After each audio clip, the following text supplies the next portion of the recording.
তো বন্ধুরা, আজ আমি আপনাদের জন্য নিয়ে এসেছি অসাধারণ একটি হরর মুভি। এই মুভিটি 2023 সালে জাপানের সবচেয়ে বেশি ভয়ঙ্কর মুভিগুলোর মধ্যে একটি মুভি। মুভিটির নাম হলো মিনানো উত্তা এবং IMDb এটিকে 6.91 রেটিং দিয়েছে। মুভিটি পরিচালনা করেছেন বিখ্যাত ডাইরেক্টর তাকাশি শিমিজু এবং এই মুভিটি এখনও জাপানে তুমুল আলোচিত। শুধু তাই নয় বন্ধুরা, এই মুভিটি আপনি কোথাও দেখতে পাবেন না, তাই ভিডিওটিকে শেষ পর্যন্ত দেখবেন। এই মুভির মধ্যে জাপানিজ ব্র্যান্ড জেনারেশনের সব মেম্বার রয়েছে, তাই স্বাভাবিকভাবেই মুভিটি হিট হবেই। যাই হোক, আপনারা যদি চ্যানেলে নতুন থাকেন তাহলে চ্যানেলটিকে সাবস্ক্রাইব করতে আর ভিডিওটিকে লাইক করতে ভুলবেন না। তো বন্ধুরা, আমরা এখন দেখতে যাচ্ছি মিনানো উত্তা মুভির একটি ডিমনিক ভয়ঙ্কর গল্প। গল্পটি শুরু হয় একটি স্টোর রুম দেখানোর মাধ্যমে, যেখানে আসে আসুকা নামের একটি মেয়ে।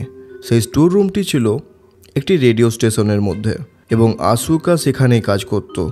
কিন্তু তখনই সেখানে আসে কোমরি নামের একটি ছেলে, যে জেনারেশন ব্যান্ডের একজন মেম্বার। কোমরির হাতে পড়ে একটি লিফাফা, যা পুরনো জিনিসের মধ্যে পড়েছিল। আসুকা লিফাফাটি খোলে, যার ভেতরে ছিল একটি ক্যাসেট টেপ। যাই হোক, এখান থেকে সিনটা কাট হয় এবং কিছুক্ষণ পরে কোমরি একটি মর্নিং টক শো করছিল, যেখানে সে তাদের ফ্যানদের সাথে লাইভে এসে কথা বলছিল। তখনই একজনের কল আসে, কিন্তু ফোনে আসে একটি ডেমনিক আওয়াজ। সবাই কনফিউজ হয়ে যায় এবং তখনই ডেমনিক আওয়াজ বলে, তুমি কি আমার ক্যাসেটটা পেয়েছো? কোমরি ভাবে কেউ মজাক করছে এবং সে কথা ঘুরিয়ে ফোন কেটে দেয়। কিন্তু এই সিনে আমরা আরও কিছু মুভির ক্যারেক্টারদের সাথে পরিচিত হই, যাদের নাম ম্যান্ডি এবং শিরাহামা, যারা জেনারেশন ব্যান্ডের সদস্য। আরও আছে রিন নামের একটি মেয়ে, যে ব্যান্ডের ম্যানেজার। এখন লাইভ শো শেষে রিন, ম্যান্ডি এবং কোমরি এবং শিরাহামা বাড়ি যাওয়ার জন্য প্রস্তুত ছিল, কিন্তু কোমরি কিছু ভুলে গিয়েছিল। সে তার জিনিস নিতে যায়, কিন্তু তখনই সে একটা ডিমনিক সুর শুনতে পায়, যা এমন ছিল।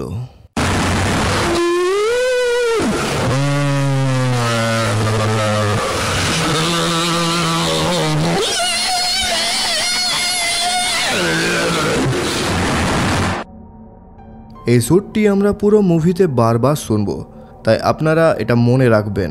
কোমরি ভাবে এটি আসুকা এবং যখন সে স্টোর রুমে যায় তখন সে সেখানে একটি মহিলাকে দাঁড়িয়ে থাকতে দেখতে পায়, যা তার আলো জ্বালাতে অদৃশ্য হয়ে যায় এবং ক্যাসেট টেপটা মাটিতে পড়ে যায়।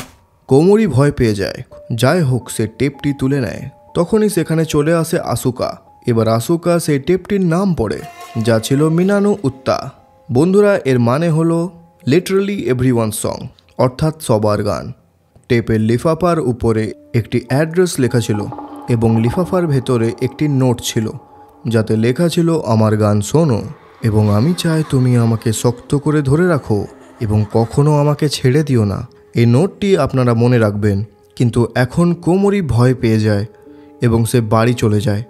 এখান থেকে সিনটা চলে যায় একটি প্রাইভেট ইনভেস্টিগেটরের ওপর, যার নাম গন্ডা, এবং গন্ডাকে তার সহকারী বলে জেনারেশনের সদস্যদের সম্পর্কে, যেখানে আমরা এখন কাজুহারা, রিওতা, ইউতা এবং রিউর মতন লোকেদের নিয়ে জানতে পারি। এরপর তার সহকারী বলে যে ব্যান্ডের সদস্য কোমরি কিছুদিন ধরে নিখোঁজ এবং ম্যানেজার রিন গন্ডাকে কোমরিকে খুঁজে বের করার জন্য ডেকেছে। প্রথমে গন্ডা এই কাজ করতে অস্বীকার করে, কিন্তু যখন সে জানতে পারে যে অনেক টাকা পাওয়া যাবে, তখন সে রাজি হয়ে যায়। সে তার বর্তমান তদন্ত শেষ করে আরেকটি ইনভেস্টিগেশনে যায়। যখন তার স্ত্রীর ফোন আসে, আমরা জানতে পারি যে গন্ডা খুব কমই বাড়িতে যায় এবং তার মেয়ে ইউকি তার মাকে খুব বেশি বিরক্ত করে। যাই হোক বন্ধুরা, দৃশ্যটি 3 দিন আগে চলে যায়, যেখানে আমরা জানতে পারবো কিভাবে কোমরি নিখোঁজ হয়েছিল। আমরা কোমরিকে রিনের সাথে ফোনে কথা বলতে দেখি, যখন কোমরি স্টুডিওর দিকে ফিরে যাচ্ছিল, কিন্তু কোমরি খুব ভয় পেয়েছিল। তার শ্বাস প্রশ্বাস খুব দ্রুত হচ্ছিল এবং লিফটে ওঠার সময় একটি মেয়ের তার সাথে ধাক্কা লেগে যায়। মেয়েটির জিনিসপত্র পড়ে যায় এবং কোমরি সেই মেয়েটির জিনিসপত্র তুলতে সাহায্য করছিল। এমন সময় মেয়েটি গুনগুন করে সেই গানটি গাইতে শুরু করে। সেই ভৌতিক সুর হঠাৎ করে মেয়েটির মুখকে খুব ভয়ঙ্কর করে তোলে এবং লিফটের দরজা বন্ধ হয়ে যায়, যার পর কোমরি নিখোঁজ হয়ে যায়। এখন কোমরিকে খুঁজে বার করতে গন্ডা আসে, যে রিনের সাথে অফিসে বসেছিল। সে রিনকে জিজ্ঞাসা করে কোমরি শেষবার কি বলেছিল এবং রিন বলে যে কোমরি কোনো টেপ রেকর্ডার সম্পর্কে কথা বলছিল। গন্ডা এখন রিওত্তাকে প্রশ্ন করার জন্য ডাকে এবং একই জিনিস রিওত্তাকে জিজ্ঞাসা করা হয়। রিওতা বলে যে কোমরি নিখোঁজ হওয়ার দিন সব ব্যান্ড মেম্বাররা প্র্যাকটিস করছিল, কিন্তু কোমরির মন প্র্যাকটিসে ছিল না। কোমরির গান গাইতে সমস্যা হচ্ছিল এবং সে হঠাৎ চিৎকার করে বলেছিল, গান বন্ধ করো। তারপর রিওত্তা কোমরিকে নিয়ে যায় এবং সেই সময়ে শেষবার রিওত্তা কোমরিকে দেখেছিল। সেই রাতে রিওতা যখন বাড়ি যাচ্ছিল তখন কোমরির ফোন আসে, কিন্তু হঠাৎ ফোনে একটি ভৌতিক কণ্ঠ বলে, আমার গান শোনো। রিওত্তা ভয় পেয়ে ফোনটা কেটে দেয়। বন্ধুরা, রিওতা যখন এই গল্পটি গন্ডাকে শোনাচ্ছিল তখন তার হিচকি শুরু হয় এবং সে পানি পান করলেও তার হিচকি থামে না। রিওতা অদ্ভুত কিছু অনুভব করতে শুরু করে এবং সেখান থেকে পালিয়ে যায়। এখন বন্ধুরা, গন্ডা যখন এই কেস সম্পর্কে চিন্তা করছিল তখন সে তার কলমটি অদ্ভুতভাবে ক্লিক করতে শুরু করে এবং আপনারা এই বিষয়টি মনে রাখবেন। রিন এখন বলে যে যেদিন কোমরি নিখোঁজ হয়েছিল সেদিন সে এবং সিরাহামা তাকে ফোন করার চেষ্টা করছিল, যখন হঠাৎ ম্যান্ডি এবং ইউতা দুজনেই ভয় পেয়ে যায় যেন তারা ভূত দেখেছে। ঠিক তখনই সিরাহামা আসে, যে গন্ডার কথার সঠিক উত্তর দেয় না, কারণ গন্ডা সিরাহামার নামও ভুলে গিয়েছিল। সিরাহামার পর ইন্টারভিউয়ের জন্য রিও আসে এবং রিও গন্ডাকে বলে যে কোমরি তাকে বলেছিল যে সে কিছুদিন ধরে একটি মেয়ের গুনগুনানির শব্দ শুনতে পাচ্ছে এবং রিওর মতে সেই গুনগুনানির শব্দ এখন তার মাথা থেকে বেরোতে পারছে না। হঠাৎ গন্ডা আবার তার পেন ক্লিক করতে শুরু করে এবং রিও গুনগুনানি শুরু করে। রিন সেই টিউন শুনে চমকে যায় এবং রিওকে চেক করতে যায়। সে এখন খোলা চোখে অচেতন হয়ে গিয়েছিল। গন্ডাও পেন ক্লিক করতে করতে স্বপ্নে হারিয়ে গিয়েছিল, কিন্তু রিন তাদের দুজনকে সচেতন করে তোলে। এখানে এখন রিনের গলায় চুলকানি শুরু হয় এবং সে তার গলায় একটি অদ্ভুত প্যাটার্নে চুলকাতে থাকে। বাই দ্য ওয়ে বন্ধুরা, তোমরা এই জিনিসটা মনে রাখবে। এর পরের নাম্বারে ইউতা তার ইন্টারভিউ দিতে আসে, যে ইতিমধ্যেই ভীত ছিল। সে প্রথমে পর্দা টানতে শুরু করে যেন সে কাউকে এড়িয়ে চলেছে। গন্ডা যখন ইউতাকে প্রশ্ন করে সে বলে যে সে প্র্যাকটিসের পর ম্যান্ডির পাশে বসেছিল যখন ম্যান্ডির একটি ইয়ারপড টেবিলের নিচে পড়ে গিয়েছিল। ইউতা ম্যান্ডির ইয়ারপড তুলতে নিচে ঝুঁকেছিল, কিন্তু টেবিলের নিচ থেকে সে একটি মেয়েকে দেখতে পায়, একটি ডিমনিক মেয়েকে, যে রিন এবং সিরাহামার পেছনে দাঁড়িয়েছিল। ম্যান্ডি সেই মেয়েটিকে দেখে পুরোপুরি ভয় পেয়ে গিয়েছিল এবং এটি সেই দৃশ্য যা কিছুক্ষণ আগে রিন বলছিল। যাই হোক, ইউটা লক্ষ্য করছিল যে সেই ডিমনিক মেয়েটি শুধুমাত্র টেবিলের নিচ থেকে দেখা যাচ্ছিল, কিন্তু এসব শুনে গন্ডা খুব রেগে যায় এবং বলে যে সে এখানে মজা করছে না, সে একজন মানুষকে খুঁজছে, কোনো ভূতকে নয়। গন্ডা ইউতাকে আরও একটি প্রশ্ন জিজ্ঞাসা করে, কিন্তু তখনই ইউতা ভয় পেয়ে যায় এবং ঘর থেকে পালিয়ে যায়। আমরা পর্দার পেছনে সেই ডেমনিক মেয়েটির ছায়া দেখতে পাই। যাই হোক, এখন সন্ধ্যা হয়ে গিয়েছিল, তাই গন্ডা তদন্ত শেষ করে বাড়ি চলে যায়। গন্ডা এখন সেই হোটেলেই থাকছিল যেখানে জেনারেশন ব্যান্ডের সদস্যরা থাকতো। গন্ডা তার স্ত্রী এবং মেয়ের সাথে ফোনে কথা বলছিল।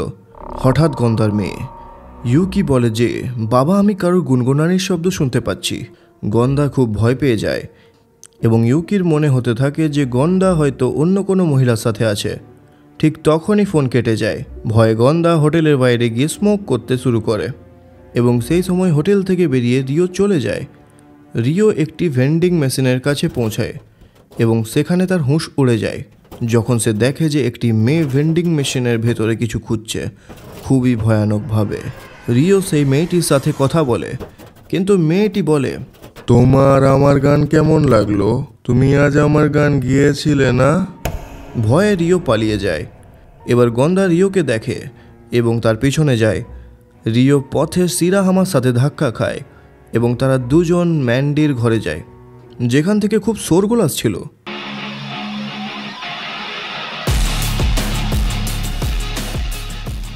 তারা দেখে যে ম্যান্ডি খুব জোরে গান বাজাচ্ছে, কারণ ম্যান্ডি ক্রমাগত সেই গুনগুনানির শব্দ শুনতে পাচ্ছিল। সবাই ম্যান্ডিকে শান্ত করে, কিন্তু রাতের বেলায় সিরাহামা ম্যান্ডিকে জিজ্ঞাসা করে যে সে কোন গুনগুনানির আওয়াজের কথা বলছে। এতে ম্যান্ডি শকড হয়ে যায়, কারণ ম্যান্ডি এই সুর সিরাহামার মুখ থেকেই শুনেছিল। সিন পাস্টে যায়, যেখানে কোমরিকে যখন সিরাহামা প্র্যাকটিসের পর নিয়ে গিয়েছিল, তখন কোমরি সেই ডিমনিক সুর গুনগুনাতে শুরু করে দেয় আর তার সাথে সাথেই সিরাহামাও ওই সুর গুনগুনাতে শুরু করে দেয়। তারা দুজনেই অভিশপ্ত হয়ে সেই সুরটাকে গাইছিল। আর তখনই ম্যান্ডি সেই সুর শুনেছিল আর সিরাহামা আর কোমরিকে জাগিয়ে দিয়েছিল। কিন্তু সিরাহামার এসব কিছুই মনে নেই যে সেই রাতে কী হয়েছিল। দিয়ে এইবার প্রেজেন্টে তারা ঘুরে ফিরে সেই ক্যাসেট টেপের কথায় এসে থামে যেটা কোমরি পেয়েছিল। পরের দিন গন্ধা এবং রিন আবারও তদন্তে বেরিয়েছিলেন, যেখানে আমরা রিনকে আবারও তার গলায় অদ্ভুতভাবে চুলকাতে দেখতে পাই। যাই হোক, রিন এবং গন্ধা সিসিটিভি ক্যামেরা চেক করে, যেখানে তারা আসুকা এবং কোমরিকে দেখতে পায়। আসুকার হাতে ছিল একটি ক্যাসেট টেপ, যার কথা কোমরি সবাইকে বলেছিল। রিন এবং গন্ধা দ্রুত সেই রেডিও স্টেশনে যায় টেপটি নিতে, কিন্তু সেখানে ডিরেক্টরের সাথে ছিলেন সিরাহামা, ইউতা এবং ম্যান্ডি, কারণ তাদেরও এখন টেপ রেকর্ডিং সম্পর্কে জানার ইচ্ছে ছিল। তারা আসুকার জিনিসপত্র থেকে টেপটি নিয়ে আসে, দিয়ে সেইটাকে চালানো হয়। টেপের ভেতর থেকে সেই মেয়েটি তার ডেমনিক গান গুনগুনাতে শুরু করে। ম্যান্ডি ভয় পেতে থাকে এবং সিরাহামা দ্রুত সেই টেপ বন্ধ করে দেয়। কিন্তু বন্ধুরা, অবাক করার বিষয় হলো যে টেপটা বন্ধ করার পরেও সেই আত্মা তার গান গাইতে থাকে এবং এখানে আমরা দর্শকরা সত্যি অবাক হয়ে যায়। দিয়ে হঠাৎই রিন একটি প্রতিফলনে সেই আত্মাকে দেখতে পায় এবং তারপরই আসুকা রেকর্ডিং রুমের জানলায় ডেমনিকভাবে এসে ধাক্কা মারে এবং নিচে পড়ে যায়। সবাই আসুকাকে বাঁচাতে যায়, কিন্তু আসুকা রেকর্ডিং রুম থেকে অদৃশ্য হয়ে গেছে। এখানে শেষ পর্যন্ত সবাই বিশ্বাস করে যে সম্ভবত কিছু ডেমনিক ঘটনা তাদের সাথে ঘটছে। রিন বলে যে সে এইমাত্র একটি ডেমনিক মেয়েকে দেখেছে। ম্যান্ডি বলে যে সে মেয়েটি স্কুল ড্রেস পরেছিল এবং তারপর ইউতা এই সিদ্ধান্তে পৌঁছায় যে এটি কোনো অভিশাপ। গন্ধা টেপটি তুলে নেয় এবং বলে যে অনেক আগে কাগুয়া নামের একটি ব্যান্ড ছিল, যার শেষ কনসেপ্টের পর তাদের গানের টেপ রিলিজ হয়েছিল, যার ভেতরে গানের বদলে একটি মেয়ের কণ্ঠস্বর শোনা গিয়েছিল যে বলছিল। পরে জানা গিয়েছিল যে কনসার্টের আগে কাগুয়া ব্যান্ডের একটি ফ্যান একটি গাড়ির দুর্ঘটনায় মারা গিয়েছিল এবং সে কনসার্টটি দেখতে পায়নি। এই থেকে সিদ্ধান্তে আসা যায় যে সম্ভবত এই অভিশপ্ত টেপের ভেতরে যে মেয়ের কণ্ঠস্বর আটকে পড়েছে সে জেনারেশন ব্যান্ডের কোনো ফ্যান। কিন্তু এই সব কিছু সত্যতার টেপ শুনলেই বোঝা যাবে। সে টেপটি আবার চালায় এবং বন্ধুরা, এবার টেপের গান শেষ হওয়ার পর মেয়েটা কিছু বলে।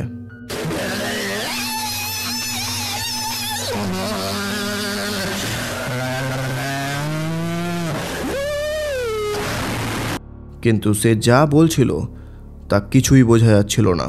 সব শব্দ উল্টো পাল্টা ছিল এবং টেপের ভেতরে আরেকটি মহিলারও কণ্ঠস্বর ছিল। সেই ডেমনিক কণ্ঠস্বর শুনে সবাই ভয় পেয়ে যায় এবং সিরাহামা টেপটা বন্ধ করে দেয়। গন্ধা তারপর চিঠিতে লেখার ঠিকানা দেখে আর দ্রুত গন্ধা এবং রিন সেই ঠিকানার দিকে রওনা হয়। দৃশ্য চলে যায় সিরাহামা, ম্যান্ডি এবং ইউতার দিকে, যারা ডিটেকটিভদের আগেই সেই ঠিকানায় পৌঁছে গিয়েছিল শর্টকাট নিয়ে। তারা একটা খালি বাড়ির সামনে দাঁড়িয়েছিল। সিরাহামা গিয়ে বেল বাজায় এবং অন্য দিক থেকে উত্তরও আসে, কিন্তু কিছুই বোঝা যায় না যে কে কি বলছে। অ্যান্সারিং মেশিন থেকে অদ্ভুত আওয়াজ আসতে থাকে, যার ফলে ম্যান্ডি এবং সিরাহামা পালিয়ে যায় এবং এখন তারা গিয়ে প্রতিবেশীদের সাথে কথা বলে। তবে তারা এতটুকু জানতে পারে যে সেই বাড়িতে তাকাতানি পরিবার বাস করত এবং যে আত্মাটি আছে সে সেই পরিবারের মেয়ে, কিন্তু তার সম্পর্কে কোনো প্রতিবেশী কথা বলতে রাজি ছিল না। এদিকে ইউতা গাড়িতে বসে থাকা অবস্থায় হঠাৎ একটি বাচ্চা ছেলেকে দেখতে পায় যে বাড়ির সিঁড়িতে বসেছিল। সেই ছেলেটি ইউতাকে দেখা মাত্রই তাকাতানি পরিবারের বাড়ির দিকে চলে যায় আর ইউতাও সেই ছেলের পিছু নেয়। ইউতা দেখে যে বাড়ির দরজা খোলা ছিল, তাই ইউতা বাড়ির ভেতরে চলে যায়। বাড়ির ভেতরটা একদমই স্বাভাবিক লাগছিল, এমনকি সূর্যের আলো পড়ছিল, যা অদ্ভুত ছিল কারণ বাইরের আকাশ মেঘে ঢাকা ছিল। ইউতা আওয়াজ দেয়, কিন্তু তার নজর পড়ে একটি ভ্যাকিউম ক্লিনারের তারের দিকে, যা ওপরের ঘর থেকে সিঁড়িতে ঝুলছিল। ঠিক তখনই শিওরি নামের একজন গর্ভবতী মহিলা সেখানে আসে এবং ইউতাকে দেখে বলে, আমি এখন বাইরে আসতে পারবো না, আপনি কি একটু অপেক্ষা করতে পারবেন? এরপর সে ওপরে আওয়াজ দিয়ে বলে, এসানা, শোনো, তোমার ঘরটা পরিষ্কার করে নাও বাবা। এরপর শিওরি রুমে চলে যায়। বন্ধুরা, আসলে এই মুভির আন্তর্জাতিক নাম হলো সানা মূলত আমরা যে ডিমনিক আত্মাটিকে দেখতে পাচ্ছি সেটাই সানা। যাই হোক, ইউতা কনফিউজ হয়ে যায় এবং ঠিক তখনই সানার ঘর থেকে সানা ভ্যাকিউম ক্লিনারের তার টেনে নেয় এবং দরজা বন্ধ হয়ে যায়। এরপর শিওরি আসে এবং বলে, আমি এখন বাইরে আসতে পারবো না, আপনি কি একটু অপেক্ষা করতে পারবেন? এরপর সে আবারও ওপরে আওয়াজ দিয়ে বলে, এ সানা, শুনো, তোমার ঘরটা পরিষ্কার করে নাও বাবা। এরপর শিওরি চলে যায়। ইউতা এখন পুরোপুরি কনফিউজড হয়ে গেছে এবং সে সানার ঘরে একটি ডিমনিক ছায়া দেখতে পায়। ঠিক তখনই আবার শিওরি বাইরে আসে এবং আবারও বলে, আমি এখন বাইরে আসতে পারবো না, আপনি কি একটু অপেক্ষা করতে পারবেন?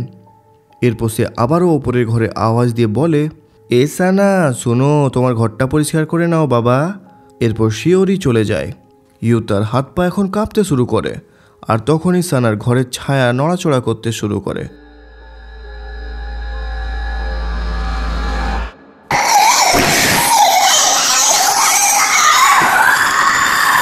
ঠিক তখনই শিওরি একটি ভয়ঙ্কর চিৎকার করে ইউতার দিকে এগিয়ে আসে তাকে মারতে এবং ইউতা প্রাণ বাঁচিয়ে বাড়ি থেকে পালিয়ে যায়। ম্যান্ডি এবং শিরোহামা তাকে ধরে ফেলে এবং ঠিক তখনই ডিটেকটিভ এবং রিন সেখানে আসেন। তারা এই তিনজনের ওপর খুব রেগে যান কারণ তাদের সেখানে থাকা উচিত ছিল না। যাই হোক, ইউতা তাদের সেই বাড়িতে ফিরে যেতে দেয় না এবং তারা সেখান থেকে চলে যায়। পথে গন্ডার মুড খারাপ হয়ে যায় এবং রিনের জিজ্ঞাসায় গন্ডা একটি কথা বলে।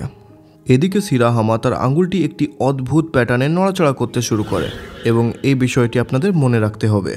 এখন গন্ডা বলে যে যখন সে সানার নাম এবং ঠিকানা শুনেছিল তখন তার কিছু মনে পড়েছিল।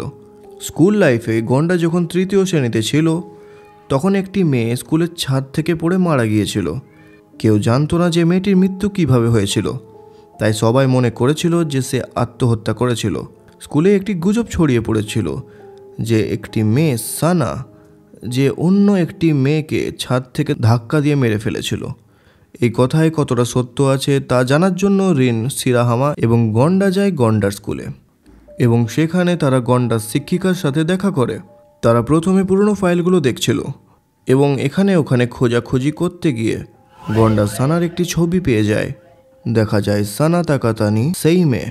যখন শিক্ষিকা জানতে পারেন যে তারা সানার সম্পর্কে তদন্ত করছে তখন তিনিও ভয় পেয়ে যান। পর শিক্ষিকা সানার ক্লাসের একটি ড্রিম ডায়েরি নিয়ে আসেন যেখানে সব শিশুরা তাদের স্বপ্ন সম্পর্কে লিখেছিল। সানার স্বপ্ন ছিল একজন গায়িকা হওয়া, কিন্তু ব্যাপারটি এত সহজ নয়। সানা লিখেছিল যে যদি সে তার গানে সত্যিকারের প্রাণ দিতে চায় তাহলে তাকে তার আত্মার কণ্ঠ শুনতে হবে, আর আত্মার কণ্ঠ শুনতে হলে তাকে সবার আত্মার কণ্ঠ শুনতে হবে। একদিন তারা সানার গানের বইটি ভেন্ডিং মেশিনের পিছনে লুকিয়ে দিয়েছিল।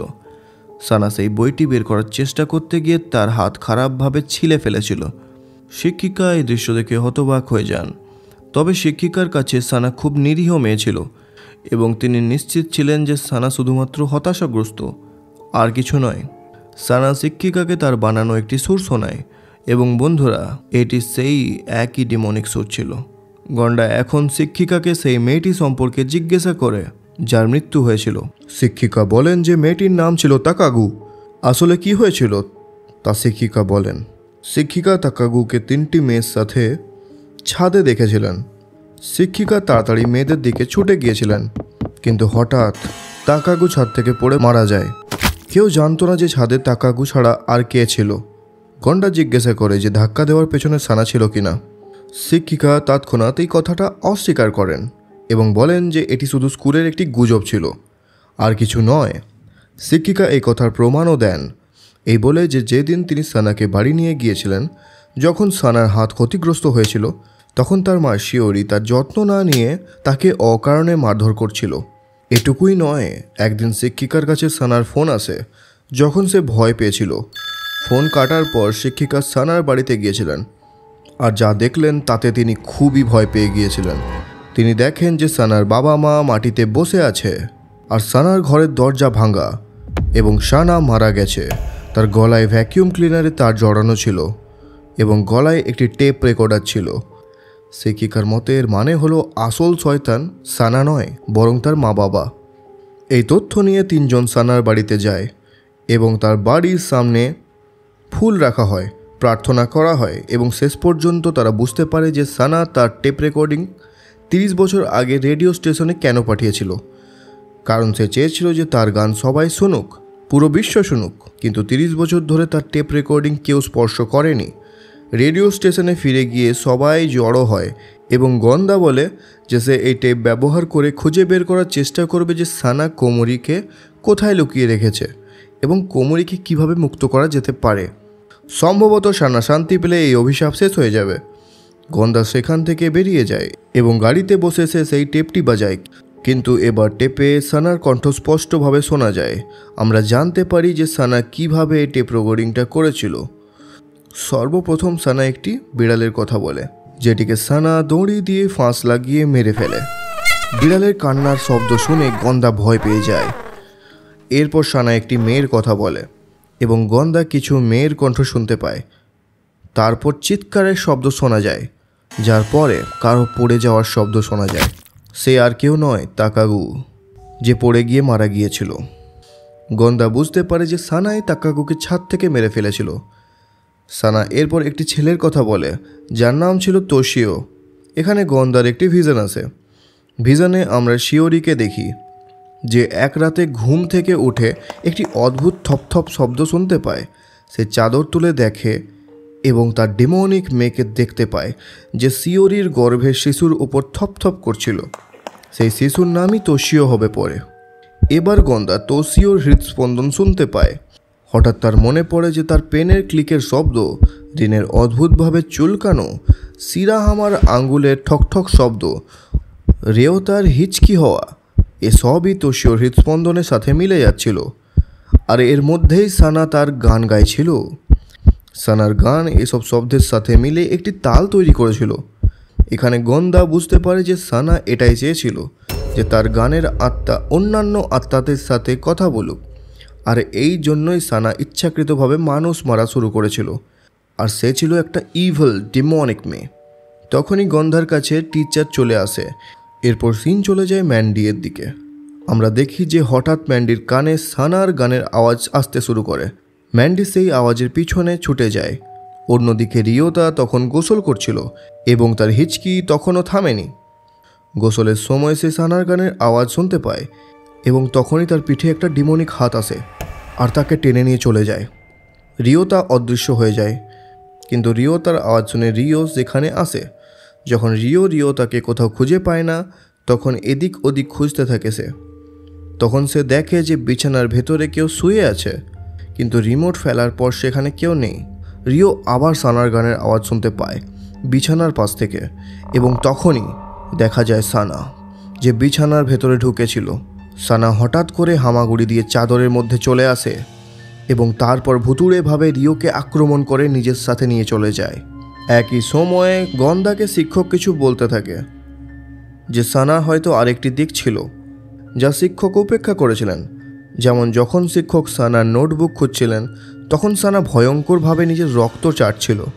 সেই দিন শিক্ষক তাদের ডেকেছিলেন, যারা সানার নোটবুক লুকিয়েছিল, এবং তাদের মধ্যে একজন মেয়ে ছিল তাকাগু। সে 3 মেয়েই বলেছিল যে তারা সানার সাথে কথা পর্যন্ত বলে না এবং তারা সানার নোটবুকও লুকায়নি। তাদের মতে সানা একটি শয়তান মেয়ে ছিল, কিন্তু শিক্ষক তাদের কথা শোনেননি। তবে সানা সে কথা শুনে নিয়েছিল বহুদূর থেকে, যে তখন ছাদে ছিল। এরপর সেই 3 মেয়ে সম্ভবত সানাকে শিক্ষা দিতে ছাদে নিয়ে গিয়েছিল এবং সেই সময় তাকাগু ছাদ থেকে পড়ে মারা যায়। কিন্তু এখন শিক্ষক যখন সানার এই স্বপ্নের বইয়ের কথা গভীরভাবে ভাবেন, তখন তার মনে হয় সানা হয়তো তাকাগুকে মেরে ফেলেছিল তার গানকে জীবন দেবার জন্যে। এবং এর অর্থ হলো সানার অভিশাপ শুধু তাকে শান্তি দিলেই শেষ হবে না। দৃশ্য চলে যায় ম্যান্ডির দিকে, যে জোরে গান শুনছিল যাতে সানার গান তার কানে না আসে। কিন্তু তখনই ম্যান্ডির কিছু হয়ে যায়। সে ইয়ারফোন খুলে সানার গান শুনতে শুরু করে এবং গান গাইতে শুরু করে। আর তখনই তার পিছনে চলে আসে সানার ভাই তোশিও, যে ম্যান্ডিকে বেশ কিছুক্ষণ ধরে তাকিয়ে থাকে, দিয়ে হঠাৎ তার দিকে দৌড়ে এসে তার উপরে ঝাঁপিয়ে যায় এবং সানায় পরিণত হয়ে ম্যান্ডিকে নিয়ে অদৃশ্য হয়ে যায়। আর এই সব দেখে ফেলে শিরাহামা। এরপর দেখানো হয় ইউতাকে, যে ভয়ে ঘরের কোণে বসেছিল। তখনই সে একটি তার দেখতে পায় এবং ঘরে চলে আসে শিওরিকে দেখার পর ইউতাও সানার অভিশাপের কবলে পড়ে যায় এবং বন্ধুরা শিওরি আবার তার সেই ডায়লগ বারবার বলতে শুরু করে। ধীরে ধীরে শিওরির কণ্ঠ ডেমনিক হয়ে যায়, তার ঘাড় বেঁকে যায়, তার চোখ সাদা হয়ে যায় এবং তখনই ঘরের বাইরে চলে আসে রিন এবং শিরাহামা।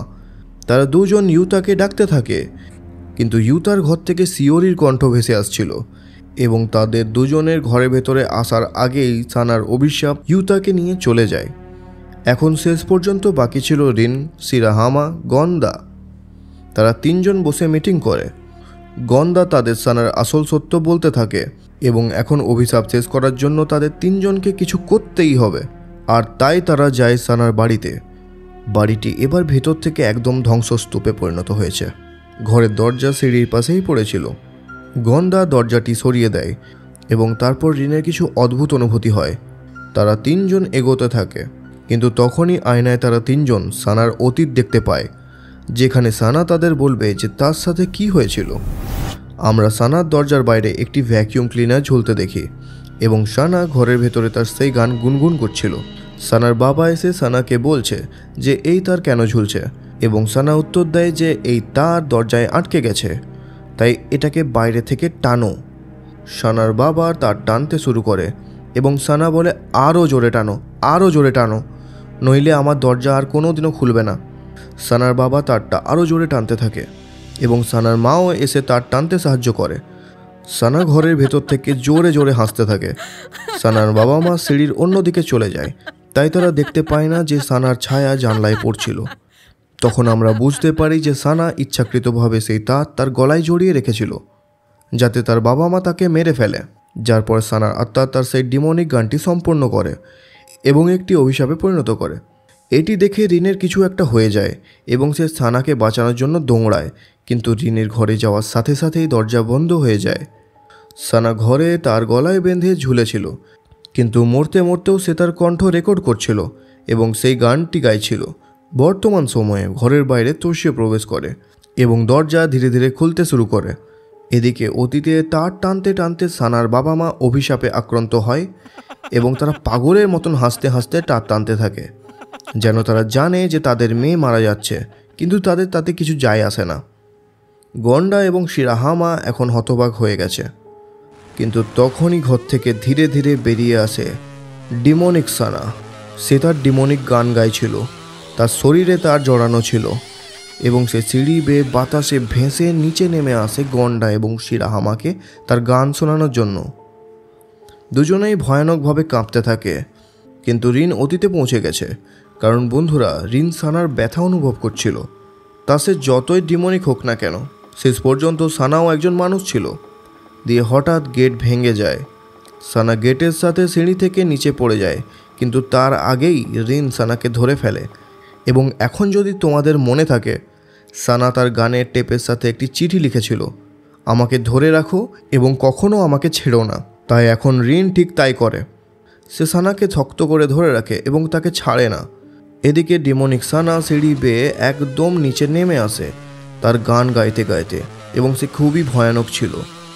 কিন্তু যেই অতীতে রিন সানার সাথে সিঁড়ি থেকে নিচে পড়ে যায়, সেই ডিমনিক সানা অদৃশ্য হয়ে যায়। অতীতে সানা রিনকে দেখে হাসে এবং সানা বিশ্বাস করে যে সে যে গানটি এত কঠোর পরিশ্রম করে লিখেছিল তা রিন শুনেছে এবং বুঝতে পেরেছে। পুরো বিশ্ব সানাকে বুঝতে পারেনি, কিন্তু রিন তাকে ঠিকই বুঝতে পেরেছে।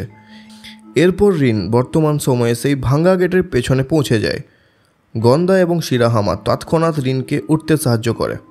অন্যদিকে আসুকা রেকর্ডিং স্টুডিওতে ফিরে আসে, কোমরি এলিভেটরের ভেতরে ফিরে আসে, রিওতা বেডরুমে, ম্যান্ডি হলওয়েতে এবং ইউতা নিজের রুমে ফিরে আসে। বন্ধুরা, ঘটনাটি হলো যে সানা তার মৃত্যুর পর তার অভিশপ্ত গানের টেপটি পুরো বিশ্বের জন্য প্রকাশ করেছিল, যাতে সবাই তার গান শুনতে পারে, কিন্তু তা হয়নি 30 বছর পর্যন্ত, যতক্ষণ না আসুকা সেই টেপটি পায়। শুধু তাই নয়, সানা তার মা বাবাকেও অভিশাপ দিয়েছিল সেই দিন যখন সে মারা গিয়েছিল। এরপর কয়েক বছর পর সানার মা বাবাও অভিশাপের কারণে মারা যান এবং তারা তোশিওকেও মেরে ফেলে। যাই হোক, শেষে রিন সানার গান শুনে বুঝতে পেরেছিল এবং সে ঠিক তাই করেছিল যা সানা চেয়েছিল। তাই সানা রিনের সব বন্ধুদের ছেড়ে দিয়েছিল, কিন্তু সানার একটি স্বপ্ন ছিল যে তার গান পুরো বিশ্ব শুনবে। আর তাই এখন মুভির শেষে যখন সব ঠিক হয়ে যায় তখন জেনারেশন ব্যান্ডের কনসেপ্ট দেখানো হয়, যার শেষে হঠাৎ সব স্তব্ধ হয়ে যায় আর স্পিকারে সানার গানটা বাজতে শুরু করে এবং পুরো অডিয়েন্স সানার গান গাইতে শুরু করে। আর এটা দেখে রিনের হুঁশ উড়ে যায়। এরপর আমরা সানাকে ভিড়ের মধ্যে দেখতে পাই যে এখন তার ডিমনিক গান গাইছে এবং অবশেষে তার স্বপ্ন পূরণ হয়েছিল। এখন কি হবে কে জানে। বাই দ্য ওয়ে, আপনি কি মনে করেন সানার অভিশাপ কি করবে? আমাকে অবশ্যই কমেন্ট করে জানাবেন, কারণ মুভি এখানেই শেষ হয়। তাহলে এই ছিল মিনান্ন উত্তা মুভির ব্যাখ্যা। আমি আশা করি আপনারা সবাই মুভিটি বুঝতে পেরেছেন এবং আমার ভিডিও পছন্দ করেছেন।